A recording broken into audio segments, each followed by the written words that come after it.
EU leaders are planning to legally block European companies from complying with any new US sanctions on Iran, imposed after Donald Trump pulled out of the nuclear deal. Washington's threatening to punish any European firms that continue to do business with Iran. But as Paul Brennan reports from the EU summit in Sofia, leaders are ready to invoke a law making it illegal for European companies to comply with non-EU sanctions. European unity was very deliberately emphasised when the French, German and British leaders ditched their limousines and walked to the summit venue, striding shoulder to shoulder. Europe's disagreements with Donald Trump are mounting. The Iran deal, steel and aluminium tariffs, the Paris Climate Accord. And having 24 hours earlier sharply criticised what he called the capricious assertiveness of US foreign policy, Donald Tusk lamented the current low ebb of transatlantic relations. I think that the real geopolitical problem is when you have not an unpredictable opponent or enemy or partner. The problem is if your closest friend is unpredictable. It's not a joke now, and it's because I think this is the essence of our problem today with our friends on the other side of Atlantic. But what can they actually do about it? The EU leaders speak of their unity and their willingness to uphold the Iran deal. But as time passes, doubts start to linger as to whether they can come up with a specific workaround to protect European companies from those US sanctions. The leaders here announced that the EU will this week activate what's called blocking regulations, aimed at protecting European companies from being fined by the US for dealing with Iran. And the European Investment Bank will try to provide assistance. But there's an explicit admission here that options are limited.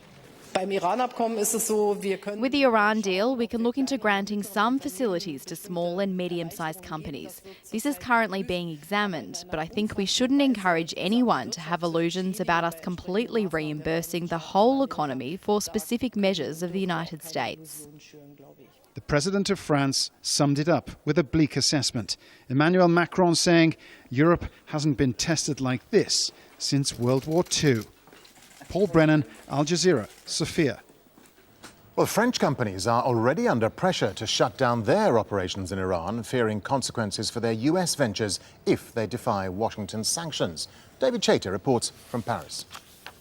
Total signed a multi-billion-dollar deal with Tehran only 10 months ago to help develop the Iranian sector of the giant South Pars gas field.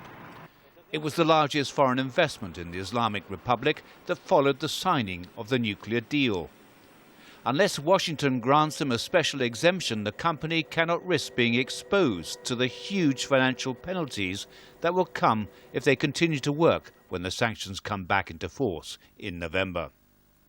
If only Russia and China can make business with Iran, I'm not sure it's very good for what we represent in the world, Europe and the US.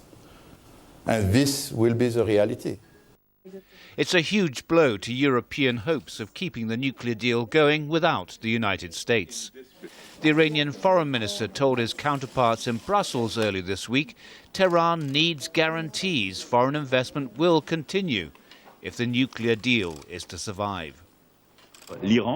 On Iran, the key is to assure the enterprises that will be affected by the measures are protected and to make sure that there are mechanisms for compensation and protection. Total may tower over the commercial landscape in Paris, but the truth is they do 90% of their transactions through American banks. When Washington dictates, they have to listen. There's no such thing as economic sovereignty in a world where the dollar is king. The head of a think tank on Iranian business thinks, though, it's time for Europe to put up its defences. It is a very complicated world in which the US Treasury is being used as a hammer in the commercial interests of the US. And I think the Europeans need to wake up to this and to put into place the legislation to regain their own sovereignty. Another blow to the nuclear deal has just been delivered by the world's largest oil shipping container firm. The Danish company Maersk has announced it will end all commercial activity in Iran.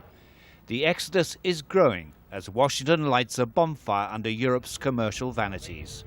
David Chater, Al Jazeera, Paris.